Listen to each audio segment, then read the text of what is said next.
Gundam TCG enthusiasts, welcome to February 24th's Gundam Card Game Night over at Bulldog Community Gaming, LLC in Brownsburg, Indiana.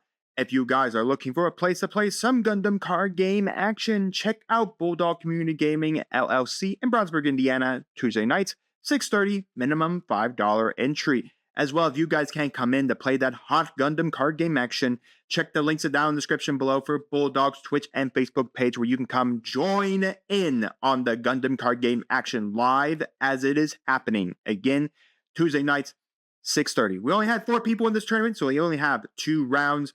So without further ado, let's get into round number 1 and see which side will win it all. We are starting off second with the right side.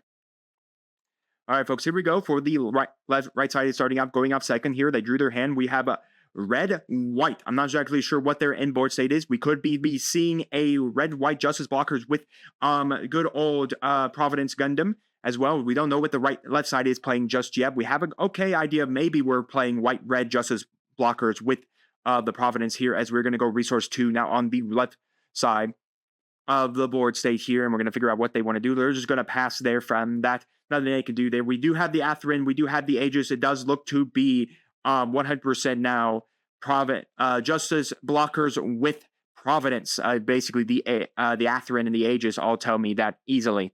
Anyways, we're going to go for Overflowing Affection on the left side here. We do have white on the left side here. They're going to pitch. We are running a mirror match here of a white-red Justice blockers with Providence. So it's going to matter who sets up their in-game board here first overall. So anyways, we're going to flip over another resource on the right side of the player there, and we're going to figure out what they want to do here. They could swing in the Rift to deal 2 damage to the EX base here, because again, there's no body on the left side player right now to block them from doing that.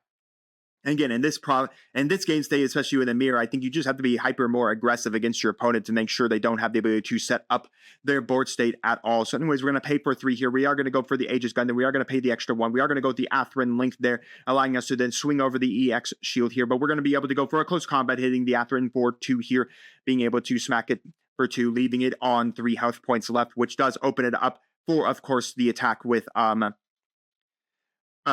improved technique out of the hand. I would have swung the Rift, in my opinion, because there's nothing there blocking you or stopping you from swinging that Rift, other than maybe hitting the top card and potentially hitting out, say, a close combat or a improved technique, which would have potentially even put more, or even a battle of aces to potentially hurt you. But in my opinion, I think you just got to be aggressive in this game state, even if the shields could potentially hold such items in them. It's just better that you become more aggressive in this game state here, especially because you have to deal with it. As we're going to go for, look to be another close combat there. I think the all art for close combat, so 2 close combats already burnt out. So anyways, the right side did burn out their EX resource there to play the Atherin over the Aegis Gundam here. We do know they have 3 active resources, meaning they are threatening the effect to swing in there with, of course, the good old improved techniques. Improved techniques is an action, is a main ability either player's turn, so meaning that your opponent can do it in response of your attack.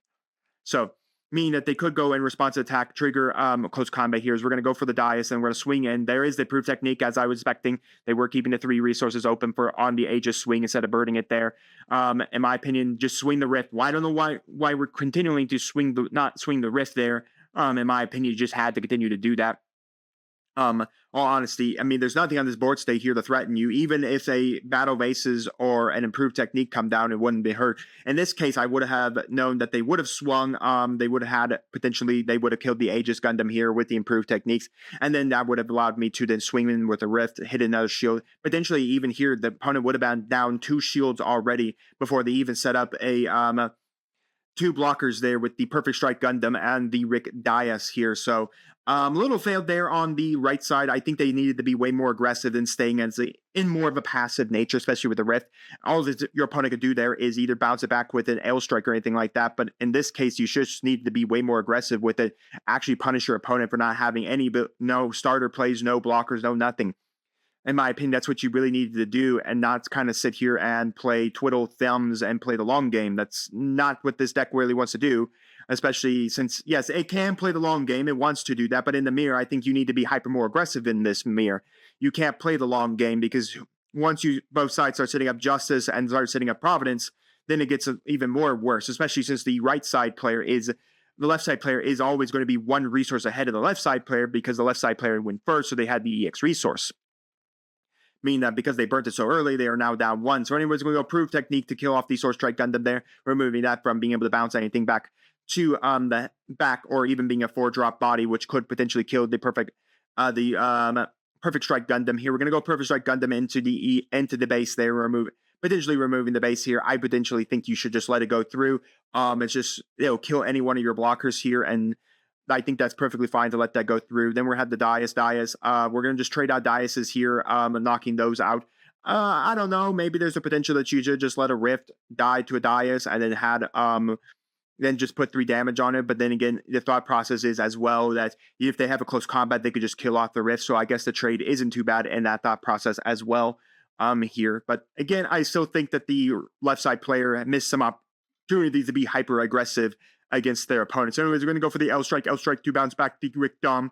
The Rick Dais back to hand, and then we're going to be able to figure out what they want to do next. So we could potentially go kill the Perfect Strike Gundam here, giving it -2, meaning we only take back 2 damage, which means that they would need, which we already know they can actually technically kill the L Strike here with that. And anyways, we're going to go close combat. Actually, no, that's not close combat there. That's actually a Gundam. That's from the 𝐔𝐄𝐋 era. Apologies. That is not a close combat. I thought that was the art for close combat. So anyways, we are going to go trigger the Providence Gundam, and we're going to get the pilot here, then allowing us to get back the Zap base, allowing us to then play the Zap base with the last one. And then we're going to go for the Rift, and then the Rift effect to then swing over the Rift with of course, the Providence. And then we're going to be able to ping the damage on and kill off the rest of the ping off and kill the L Strike, utilizing the Providence Gundam's effect there. And of course, blocking with one of the Rifts that do 2 damage. I'm not sure why we really thought about blocking with a Rift when he's just swinging at a rested Rift. I would thought maybe you should have kept that up with all honesty or anything like that. So yeah. So our opponent has, I believe, only burned through 1 close combat, 2 improved techniques on the left side. They have not seen any of their close combats either. But in this matchup, it's also very interesting to attack the shields because you are aware that close combat battle bases and even here as we trade now Providence Gundams onto each other here. We're going to grab back the red brace there. We are immediately going to be able to play that for 1 and forget to take the top card of our shield as well. So, yeah, that isn't great. We could do the Providence Gundam here as well. So we can go Providence into the base, knock out the base here, then ping the rest of the, damage onto, of course, the Providence Gundam, and then you potentially just throw the Rift at it, potentially push your opponent to have a response. So anyways, we're going to do that. We're just going to, kill off the base, kill off the Providence Gundam, and then just move from there and keep the top card of our shield in an illegal game state. So now we have yet another illegal game state as well. This is also the player, if you don't know, from the new type challenge that was playing Purple Blue Barbados that played a Corsica base and then forgot to take the top card of their deck. But nonetheless, it's not too bad. I swore I thought the length of the pilot for the Providence was he basically required you to get a Zaft base back, not a red base. But anyways, that could be a Zaft base as well. I just never looked at the keywording on it if it has a Zaft keyword, because I'm pretty sure he has to require you to get back a Zaft base, not just a red base. So anyways, Providence here can't swing. We can kill the 𝐿 token with the Providence effect because that's always on attack. It's not always like attack when linked or anything like that. It's always on attack, so we do have that ability as well. As long as we're paired, we are getting additional resourcing. We're going to go Justice on the left side here, and then we're going to play out an 𝐿 token. Looks like the left side is going to have to give them a 𝐿 token. But anyways, we're both sides are going to have their Justice Gundams active. Do we have an Atherin to link with the Justice Gundam on the right side? We know they've been through 1 Atherin. Typically, these decks play a max of 4 Atherin. Anyways, then we're going to go for Providence. Providence can't swing onto the resources here. Does have the ability to kill off the 𝐿. I forget actually what the Phantron. I forget the Fulcrum. I don't even know what the token's full name is. I just know it's 𝐿. So we're just going to call 𝐿 token. So anyways, we're going to ping the 𝐿 token, and we're going to swing on resources. We do have the ability to block with the Sword Strike Gundam if need be here for potential to put 4 damage onto the Providence Gundam here to threaten to knock it out with, say, the Justice or anything like that. So, yep, we are going to block with the Perfect Strike Gundam there, allowing us to deal 4 damage to that. And then we still have 3 resources standing on the right side, but I guess they're just going to pass on that one. They do have the ability to, of course, utilize skills like themselves. Since we are playing a mirror, they both have access to close combat, battle bases, and to improved techniques as well. So they have access to all of those kill cards in the game. So we're just going to figure out what they want to do here. Both side players taking some time to think about it again there. We're going to go for the improved techniques. We do have the 3 there, so we do ignore the penalty of needing to only hit level 4 or lower units off the board, so meaning that the Providence Gundam dies immediately here, which is good. We're going to go for another Justice Gundam down onto the board, stay here, allowing us to then play the 𝐿 token. The player on the left just forgot to resource for the turn. Then we're going to go block with the Justice and then kill the 𝐿, and then we're going to go Battle of Aces at the end there, killing off the Justice Gundam that attempted to attack us. So anyways, that leaves us nearly on the 10 here. And again, we still have not caught the fact that we are at a legal game state right now because there is one too many shields on the right side player, meaning the left side player technically has to go through a full set of 6 shields alongside a base as well. So that is important, not mentioning that the right side did miss a potential to grab a card from the top card of their decks, which is good to draw because some of those cards cannot be bounced back to your hand. So anyways, we're going to go for what looked to be just a Providence Gundam, and then we're just going to go for a Kira under the Justice Gundam. Again, Kira is always on an attack skill, so it does not matter what he's attached to. He just gets to attack. So anyways, we're going to swing the Justice Gundam, and then we're going to attack, and then we're going to give -2 to the 𝐿 token there, allowing us to, of course, go into the shields there without any problem here, and that's just going to hit a Justice off of the top here as we have now the Providence. Unfortunately, the Providence does not have its Link Pilot, so we weren't able to utilize that because we easily could have had 2 damage there if we had the Link Pilot, because we could have gone swung, killed the token, and then hit that, and then we could have swung with the Justice Gundam as well without the Kira attached to it. So yeah, it kind of does suck here. We're going to go for the rerow, and then we're going to be able to ping a unit with 1 damage point on it. So anyways, we're going to hit, it's 5 or less AP as well. So we're just going to hit the Providence Gundam with that skill there, allowing us to, of course, deal 1 damage, meaning Battle of Aces is slightly closer to immediately killing it off. So we're just going to see what we want to do here. Anyways, we're going to go for the link of the pilot there, and then we're going to link the Providence pilot into, of course, onto the 𝐿, and then we're going to drop the Psycho Gundam, killing off the Justice Gundam, and immediately being able to kill off the base there. So the 𝐔𝐄𝐋 there does have suppression as well, meaning it cuts through 2 shields at any one time. So even if your top shield is a base, you still have to take the secondary damage as well. So it's a trade-off of 2-on-2. So we're going to figure out what we want to do here with the Providence. So we do have the ability to ping a damage here because of the Providence's effect.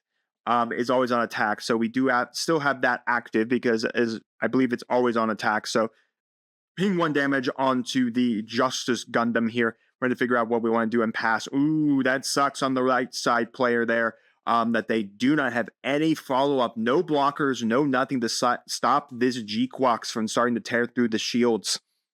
So the big question is for the left side, what do they want to do here? They have, again, like I said, there's Battle of Aces, there is close combat, there is improved technique, but even if you had a proved technique, it wouldn't work here because it would be the top proved technique. So we're going to go for the Zaf base, double Zaf base, then pick up the top card of the deck there, and then we're going to go down for a Rigdias, and a Rift as well. So unfortunately, hitting 2 bases on the top card of your deck is not something you want to see that 𝐔𝐄𝐋 pulling, because 1 base triggers, the other base has to then trigger again. So basically, you kill them both, and then you get 1 card from that. So anyways, we're going to drop a Rift. We're going to go for improved technique, our first improved technique on the right side there, where the left side has burned through 3 improved techniques. So the 𝐔𝐄𝐋 can knock out the Zaf base here, removing it. Then we're going to swing in. I'm not sure why we didn't just decide to block with the Rift. That would have saved us 1. And then the 𝐔𝐄𝐋 dealing 3 damage. I guess that's one reason not to have blocked it, because then the 𝐔𝐄𝐋 does kill you. But 2 𝐔𝐄𝐋s coming down all together. Yeah, I don't see any way to really deal with this board state. 2 𝐔𝐄𝐋s that are both got suppression, and then 2 Rifts. There's no way to do it. And the right side is just showing us that they only have pilots, Kira and 2 Athrans. That's definitely not something you want to see. So anyways, we're just going to swing on these shields here, and then give a -2 to the active Rift. And then we're going to swing, grab back the pilot. But again, I think this would have been completely different if the right side player had been way more aggressive at the start there. They would have potentially had a full kill. So anyways, we're just going to bounce, hit an L strike, hit the Providence Gundam pilot, and that will be game for there. Overall, yeah, it was a good game overall. A good mirror match between each other, but I think honestly it could have been won by the right side if they played a lot more aggressive in those early turns with their dudes. When they had the Aegis Gundam swinging in, knocking out the base, then they had the L strike hitting into shields, they would have had a potential to hit 2 shields from their opponent with that rift they had in the very beginning. 2 shields off, meaning they only had 4 left, meaning that potentially they had the last 2 shields, they're gone. So meaning that your opponent would have had no shields at that end game because they would have lost already 2. Meaning that you swung in, you killed the last of their shield, and then potentially could have won the game from there. So it all really came down to the fact that they weren't really aggressive there in the early game when there really was no major threat. The Rift's for health, so battle bases can't kill it because it won't be damaged. It should take 2 close combats, and it would take a close combat and a improved technique to kill it off. Or a close combat and battle bases to kill it off. So that's the thing. I think they should have just been way more aggressive with their Rift in the early game, and I think they potentially could have won the game, or potentially swung it differently for how their opponent thought about how their plays were going, and all of that. But nonetheless, guys, you can let me know your thoughts down in the comments on the decks, on the gameplay, and while you're commenting, do make sure to like the video, subscribe to the channel, and ring the bell so you get notified when my videos go live for you. And we'll see you here next time on Mob Dragons TCG.